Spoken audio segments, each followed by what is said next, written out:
No era un error que debiera salvar vidas.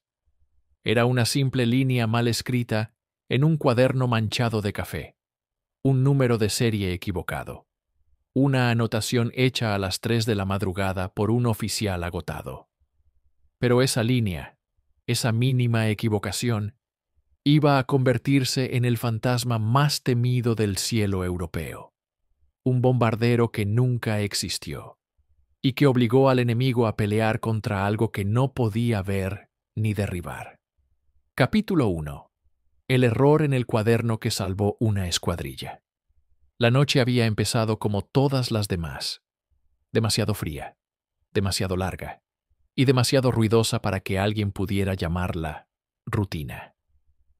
En la sala de operaciones de la base, el aire olía a tabaco húmedo, sudor viejo y café recalentado. Las paredes estaban cubiertas de mapas, chinchetas y líneas rojas que serpenteaban como cicatrices sobre Francia y Alemania.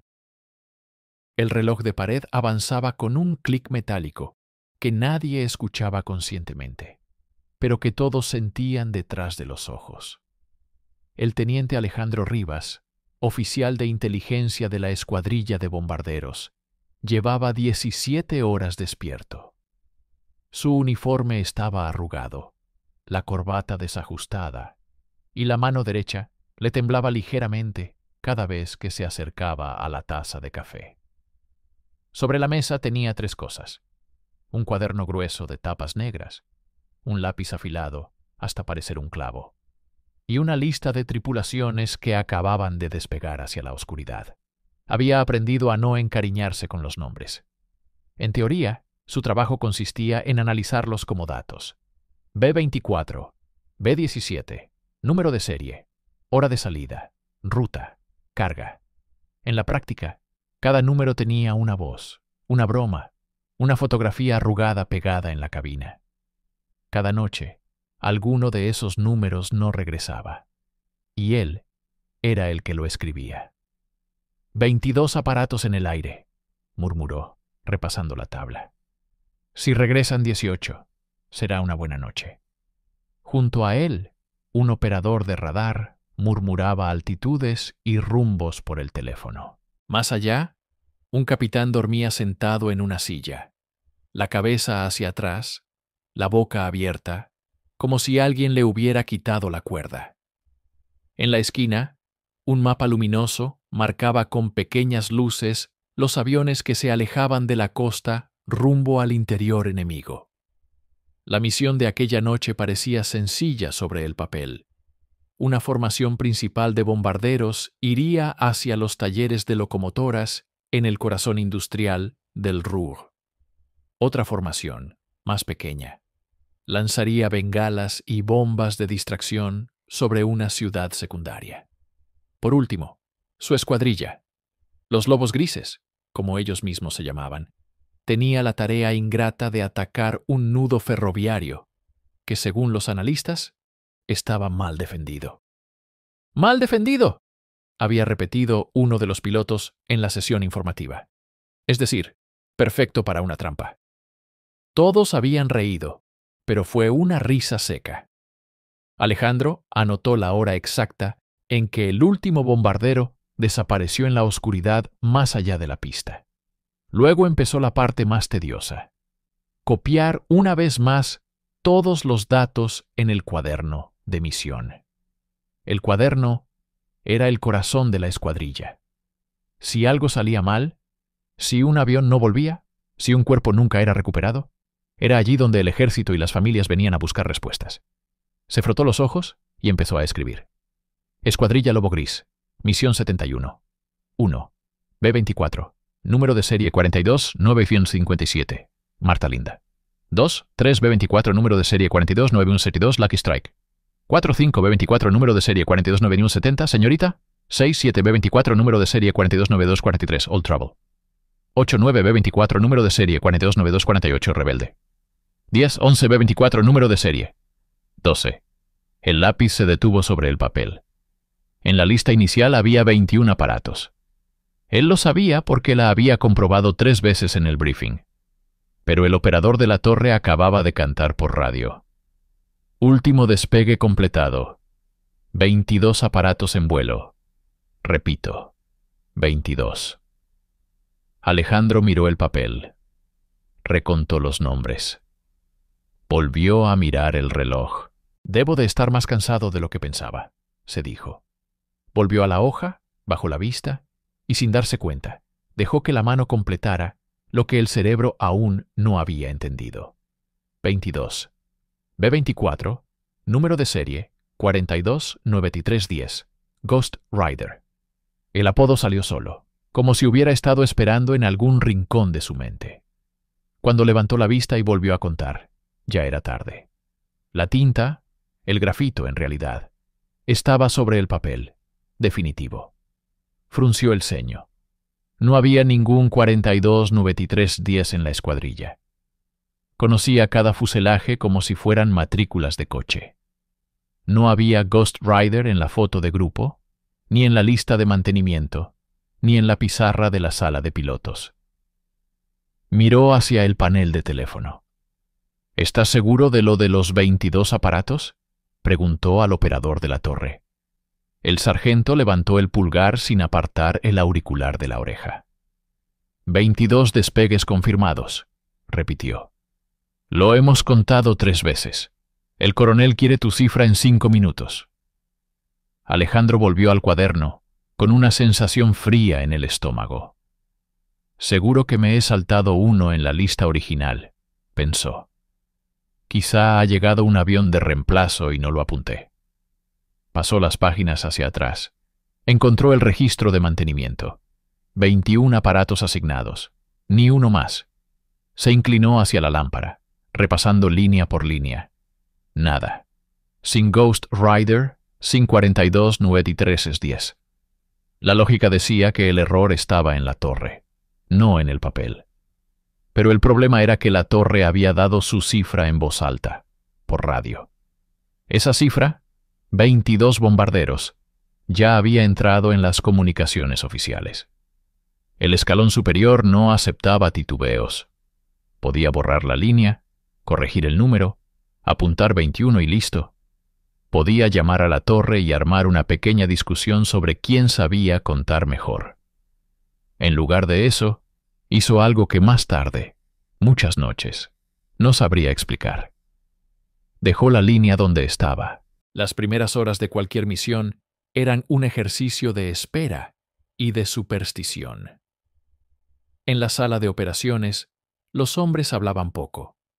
Algunos dormitaban con la cabeza sobre la mesa. Otros fumaban en silencio, mirando los mapas como si con suficiente concentración pudieran desviar la artillería antiaérea enemiga. Alejandro se movía entre la pizarra y el cuaderno como un metrónomo. A las 23:42, el radar informó que la formación había cruzado la costa francesa. A las 00:11, aparecieron los primeros ecos de cazas enemigos acercándose. A las 00:23, se escuchó por la radio la primera voz angustiada. Marta Linda, recibiendo fuego. Motor 2 ardiendo. Seguimos en formación. Alejandro anotó, la mandíbula apretada. Una tras otra, las llamadas llegaban fragmentadas, cortadas por interferencias, gritos, disparos. Un bombardero reportó haber sido alcanzado y perdiendo altura. Otro, que veía una explosión en el cielo. Nadie sabía si amiga o enemiga. Los ecos en el radar parpadeaban, desaparecían, reaparecían. A la 1:07, la radio enmudeció. «Ahora solo esperamos», dijo el capitán, que había estado durmiendo, pasándose una mano por la cara. «Si escuchamos ruedas en la pista en un par de horas, ha sido una buena noche. Si no...». No terminó la frase. Alejandro pensó en el número 22, en la línea que no debería existir en el cuaderno. Pensó en la superstición que todos arrastraban de una manera u otra. El cigarrillo de la suerte, la foto doblada en el bolsillo, el amuleto colgado en la cabina. «Quizá este sea el mío», se dijo, con una media sonrisa amarga. Un bombardero imaginario. La madrugada se estiró como un hilo tenso. Finalmente, A las 2:31, el teléfono sonó con el primer informe de regreso. «Primer avión en aproximación», anunció el operador. «Identificación, Lucky Strike». Alejandro se levantó, cuaderno en mano, y se acercó a la puerta para escuchar mejor el rugido de motores sobre la pista. Cada vez que veía las luces de aterrizaje aparecer entre la niebla, sentía como si se liberara un nudo en su pecho. Uno a uno, los bombarderos fueron regresando. Marta Linda, cojeando con un motor muerto. Señorita, con agujeros del tamaño de un puño en el fuselaje. All Trouble, sin timón de cola, pero milagrosamente aún controlable. Los mecánicos corrían alrededor de los aviones como hormigas, apuntando daños, ayudando a bajar a los heridos. El olor a combustible quemado y metal caliente llenaba el aire. Cada vez que el operador gritaba un nombre, Alejandro lo marcaba en el cuaderno. 1, 2, 5, 9, 13. Cuando el último rugido de motor se apagó y la pista quedó en silencio, miró el reloj. Eran casi las 4 de la madrugada.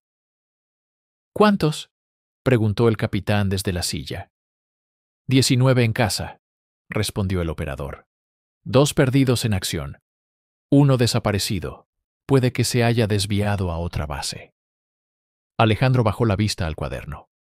Marcó una cruz al lado de 2 nombres. No habían regresado. Un tercero recibió un signo de interrogación. Posible aterrizaje de emergencia lejos. Entonces vio la línea 22. Ghost Rider. No había marcas al lado. Ni cruz, ni interrogación, ni círculo. No estaba entre los aviones que habían aterrizado. No estaba entre los que la torre reportaba como perdidos. No existía. Sintió un escalofrío entre los omóplatos. Podía, en aquel momento, agarrar la goma de borrar, apretar los dientes y eliminar la línea como si nunca hubiera sido escrita. Podía ajustar la cifra, corregir la historia para que coincidiera con la realidad. En cambio, tomó el lápiz y muy despacio escribió junto al nombre: Estado desconocido, presumiblemente en misión. La idea se clavó en su cabeza durante los días siguientes como una astilla. Mientras redactaba el informe oficial de la misión, Alejandro se obligó a seguir el formulario estándar. Objetivos alcanzados, bombas lanzadas, pérdidas, observaciones. Sin embargo, a la hora de transmitir los datos por radio cifrada al mando superior, sus dedos dudaron sobre el teclado del transmisor. Formación: 22 aparatos en salida, 19 confirmados en regreso, 2 perdidos, 1 sin noticias. Era la verdad, y no lo era. O quizá lo era más de lo que él mismo comprendía. En la mesa de al lado, el mayor Zúñiga, jefe de inteligencia de ala, estaba repasando informes de otras escuadrillas. Era un hombre flaco, de cabello ya blanco en las sienes, con una mirada que no se perdía nada. ¿Algo interesante, Rivas?, preguntó sin levantar la vista. Alejandro dudó un segundo. Un bombardero sin identificar, mi mayor, dijo al fin. Aparece en el conteo de despegue, pero no en el de retorno. Podría ser un error de torre, pero... Zúñiga levantó la cabeza por primera vez. Pero ya has enviado el dato, completó. Y ahora, en los papeles de la Luftwaffe, también figurará que esta noche despegaron 22 bombarderos y solo 19 regresaron.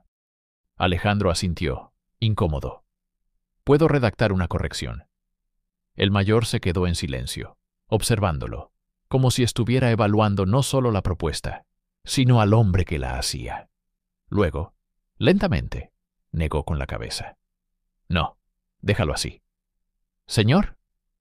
Zúñiga se levantó, fue hacia el mapa de pared y pasó el dedo sobre la ruta marcada de su escuadrilla. Imagina que eres el oficial de inteligencia del otro lado, dijo. ¿Ves en tus radares una formación grande? ¿Otra de distracción? ¿Nuestro grupo pequeño? Y cuando cruzas datos con tus escuchas de radio, los números no cuadran. Siempre falta uno. Uno que nadie puede decir dónde estaba exactamente. Su dedo se detuvo sobre un punto vacío del mapa, entre dos líneas rojas. Ese hueco te inquieta. ¿Qué haces?, preguntó. Alejandro se encogió de hombros. Reviso mis datos. Supongo error de lectura. La primera vez sí, concedió el mayor. Pero, ¿y si vuelve a pasar? ¿Y si en la próxima misión, y en la siguiente, y en la otra, siempre aparece en los registros del enemigo un bombardero extra cuyo rastro se pierde? ¿Si los pilotos lo mencionan de pasada en sus informes? Creí ver un aparato más a nuestra derecha. Había un bulto extraño en la formación. Nada claro, pero tampoco nada que puedas descartar. La idea, dicha en voz alta, tomó forma. Cuando el mayor Zúñiga dijo, «Vamos a darle una vida a ese error», Alejandro pensó que estaba bromeando. Había demasiada cafeína, demasiado humo y demasiado cansancio en aquella sala, como para tomar en serio la idea de inventarse un avión. Pero el viejo no sonreía. Tenía la misma expresión que tenía cuando marcaba, con un alfiler, la posición exacta de una batería antiaérea recién descubierta. Capítulo 2. ¿Cómo se fabrica un bombardero fantasma? Lo que nos está matando no son solo sus cañones, dijo Zúñiga, apoyando ambas manos en el borde de la mesa de mapas. Es su confianza. Confían en sus cifras, en sus radares, en sus ojos. Saben cuántos aviones mandamos, cuántos regresan, qué rutas usamos. Nosotros somos predecibles. ¿Y si les quitamos eso? Alejandro recordó de golpe una frase de la academia, de un manual de tácticas que todos fingían haber leído. El primer objetivo de la inteligencia es romper la seguridad del enemigo en su propia percepción de la realidad. En aquel momento, la frase había sonado grandilocuente. Ahora, mirando la línea 22 en su cuaderno, empezaba a ver qué podía significar en la práctica. ¿Quiere que mantengamos vivo el error, mi mayor?, preguntó. Quiero que lo convirtamos en hábito, respondió Zúñiga. Un avión que siempre está en todas partes y en ninguna.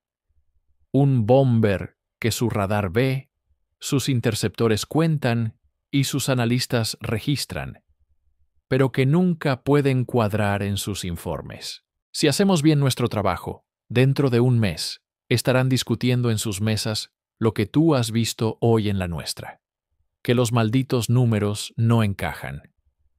Se volvió hacia él. Y ese será el momento en que empezarán a dudar de todo lo demás. El plan empezó como empiezan las ideas peligrosas, con una servilleta y un lápiz. La noche siguiente, cuando el ruido de los motores se alejó otra vez más allá de la pista y la sala de operaciones quedó sumida en ese silencio tenso de después del despegue, el mayor llamó a Alejandro a su escritorio. Sobre la mesa, junto al cenicero rebosante, había extendido una servilleta con un esquema toscamente dibujado. Un círculo grande marcado «Formación», varias cruces pequeñas alrededor para los cazas enemigos y en un borde un signo de interrogación. «Aquí», dijo señalando el interrogante, «el hueco, el espacio donde podría estar o no estar un aparato más. No tenemos que colocarlo de verdad.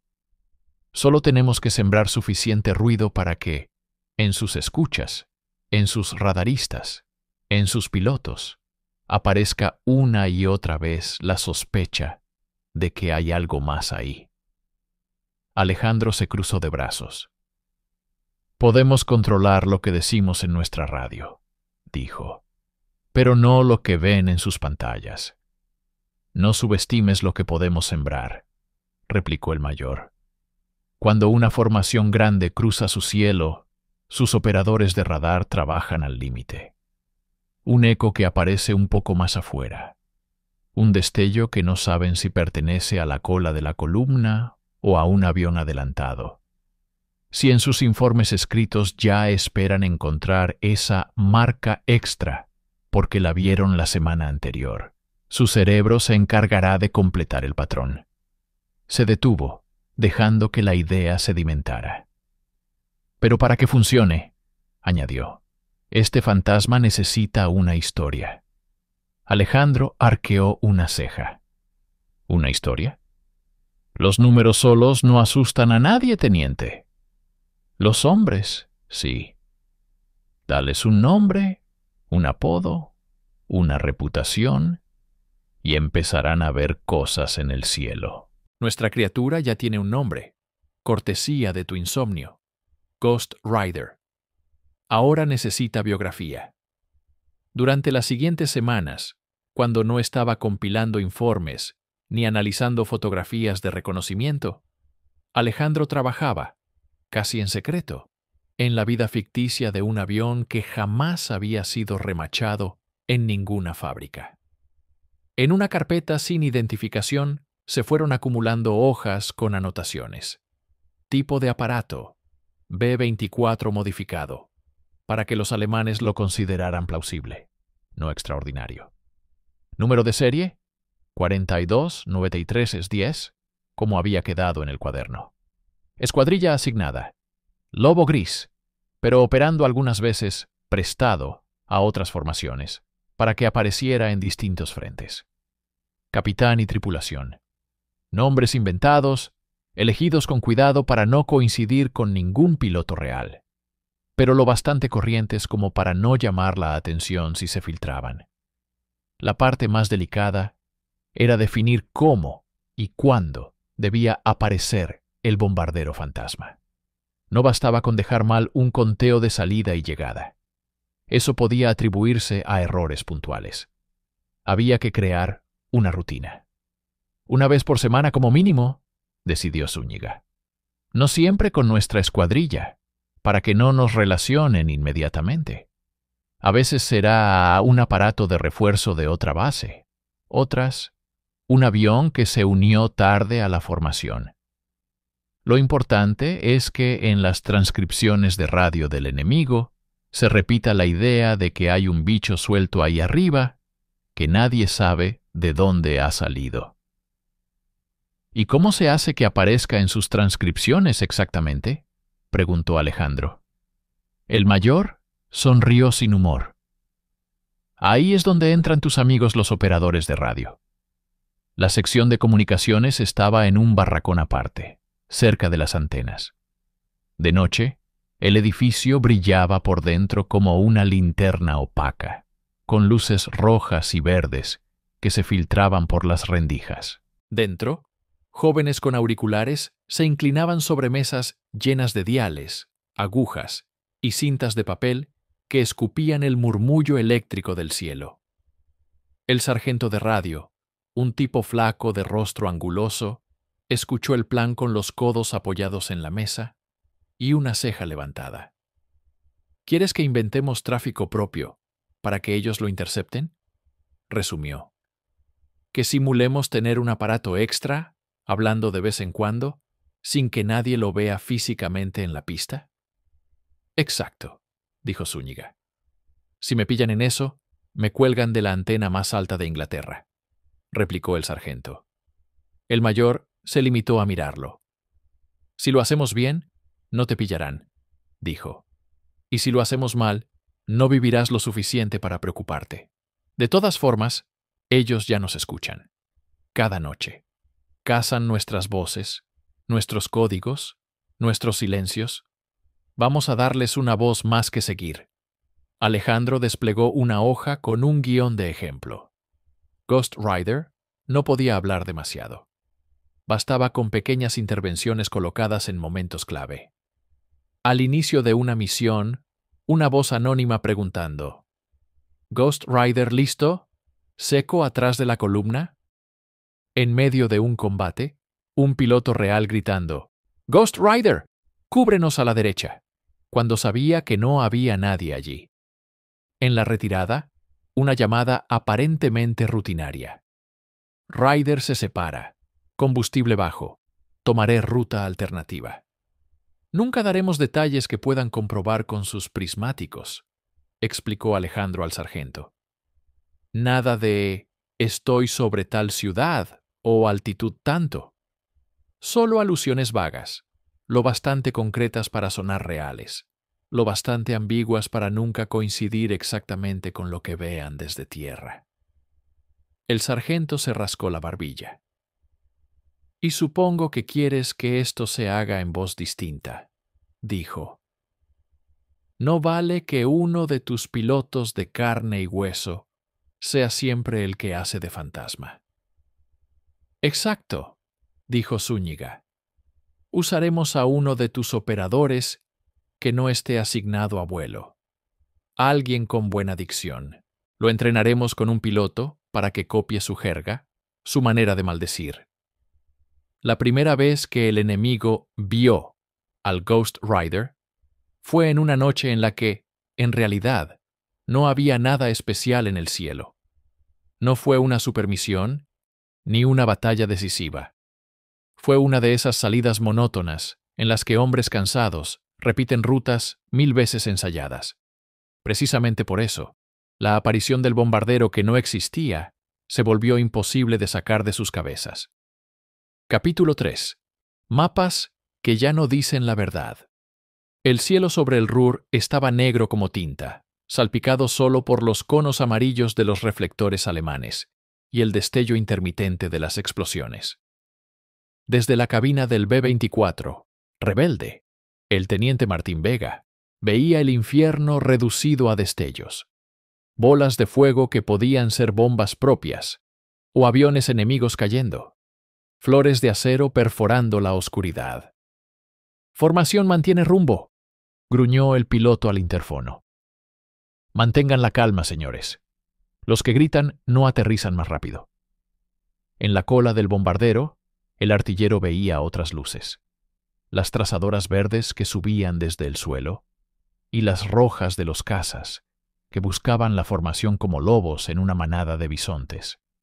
En medio del caos, una voz nueva irrumpió en el canal común. «Ghost Rider en posición, detrás del último elemento. Cubro su cola». La voz era firme, ligeramente nasal, con ese tono medio burlón que muchos pilotos adoptaban cuando querían parecer más valientes de lo que se sentían. Para la tripulación del rebelde, era una más entre tantas. Sabían que aquel Ghost Rider no estaba en ninguna cabina. Era un truco de sus propios radistas. Para los alemanes que interceptaban la frecuencia, era otra cosa. En una furgoneta de control en las afueras de Essen, el sargento de radio Hans Kruger inclinó la cabeza hacia el altavoz. Los cascos le apretaban las orejas, pero el cansancio desapareció de golpe. «¿Has oído eso?», le gritó al operador de al lado. «Ghost Rider». Otra vez. No era la primera noche que lo escuchaba. Desde hacía semanas, las cintas de grabación anotaban ese mismo indicativo con una regularidad inquietante. Nunca demasiadas veces, nunca con detalles específicos. Solo apariciones fugaces. Una pregunta al inicio de la misión. Una orden lanzada en medio de un combate. Una despedida cortada por estática. El oficial a cargo frunció el ceño. «Anótalo», ordenó. «Marca la hora y la posición probable de la formación cuando habló». Kruger obedeció, subrayando el nombre en su cuaderno. En la página, otras líneas similares formaban un patrón incipiente. «Ghost Rider listo. Última posición en formación. Ghost Rider recibe. Cubro rezagado. Ghost Rider se separa. Vuelta por sector norte». El nombre había empezado como curiosidad de interceptores. Ahora, en los informes del día, aparecía siempre en la sección de observaciones especiales. Arriba, en el cielo, los cazas alemanes buscaban con sus ojos lo que sus radios les acababan de decir. El teniente Klaus Dietrich, piloto de un Bf-109, giró la cabeza dentro de la cabina. tratando de localizar al supuesto bombardero en la cola de la formación. «Torre, aquí Lobo 1», dijo por radio. «Interceptamos columna principal. Contados 20. Repito, 20 bombarderos.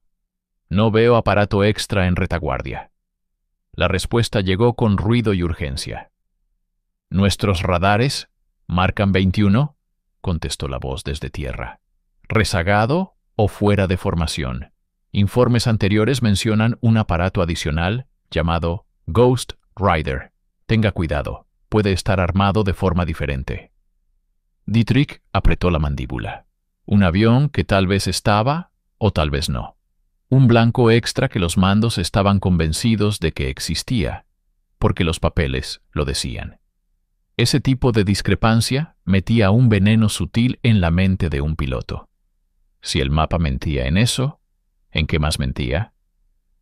«Roger», respondió, lanzándose hacia una luz que emergía del humo. «Si lo veo, se lo haré saber». A 3000 metros de distancia, el rebelde mantenía su posición dentro de la columna, ignorante del pequeño terremoto psicológico que su compañero imaginario acababa de provocar. En el otro lado del canal, días después, Alejandro hojeaba una carpeta nueva en la oficina del mayor Zúñiga. Era la transcripción recién traducida de varios interrogatorios a pilotos alemanes capturados. En uno de ellos, un teniente joven había hablado del famoso bombardero misterioso, sin que nadie se lo preguntara. «Hay un aparato al que algunos de nosotros empezamos a llamar el burlón», había dicho tenso. «A veces lo ves en el borde de la formación, a veces no, pero siempre, cuando terminas de contar, hay uno de más. En los informes superiores aparece con un nombre en clave que escuchamos: Ghost Rider. Hemos recibido advertencias específicas sobre él». Alejandro leyó en voz alta, sin poder evitar una sonrisa torcida. «Hemos recibido advertencias específicas sobre él», repitió. «Los estamos obligando a escribir informes sobre un avión que no pueden señalar en el cielo». Zúñiga asintió, pero no sonrió. «Eso significa, cuando acabó la guerra, el bombardero fantasma no recibió medallas, no apareció en las fotografías de celebración ni fue mencionado en los partes oficiales. En los grandes libros de historia, la victoria se explicó con cifras de producción, nombres de generales y mapas con flechas. Nadie contó que, durante un año entero, un enemigo invisible se sentó a la mesa de planificación del otro bando y les susurró al oído: «Tus ojos te engañan». Capítulo 4. La victoria sin nombre.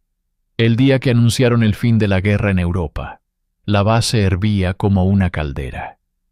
Hubo disparos al aire, abrazos, botellas que aparecieron de lugares misteriosos.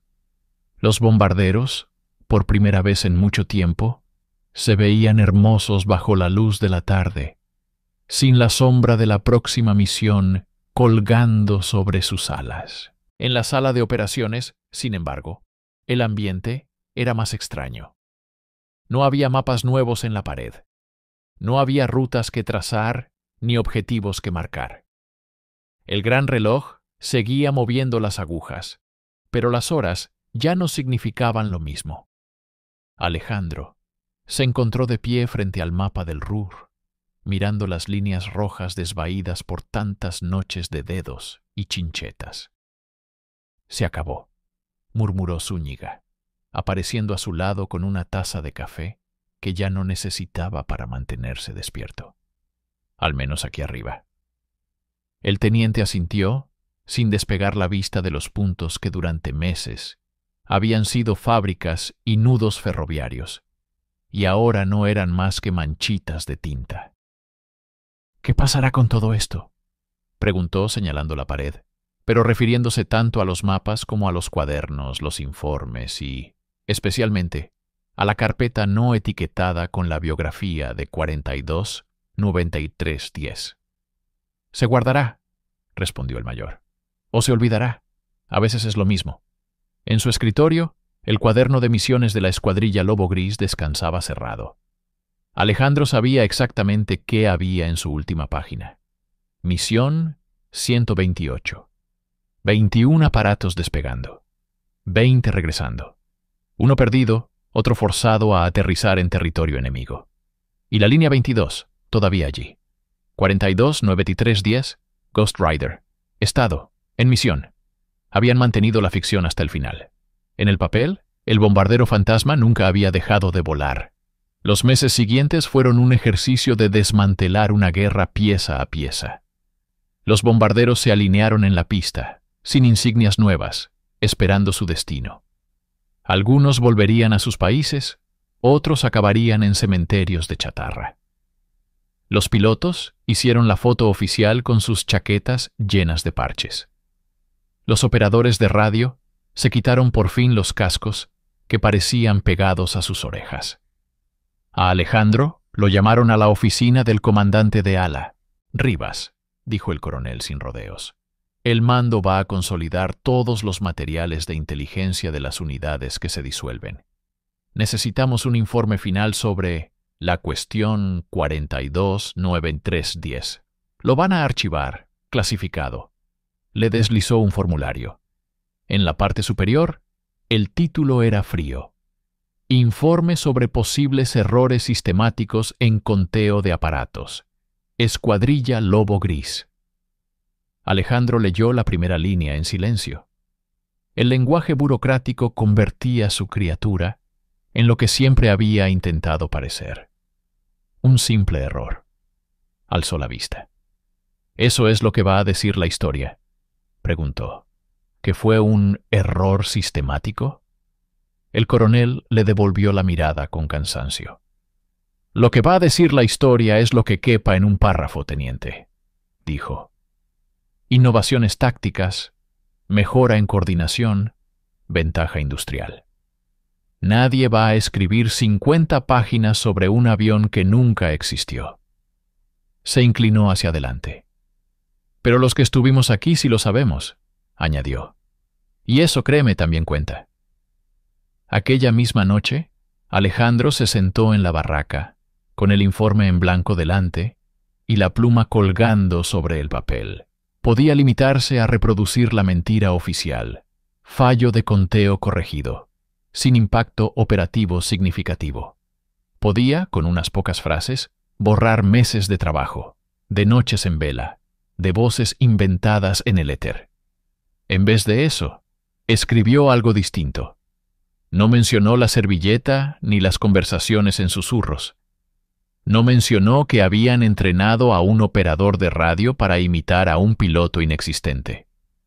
Eso seguiría siendo, por mucho tiempo, material que nadie aceptaría ver en un expediente.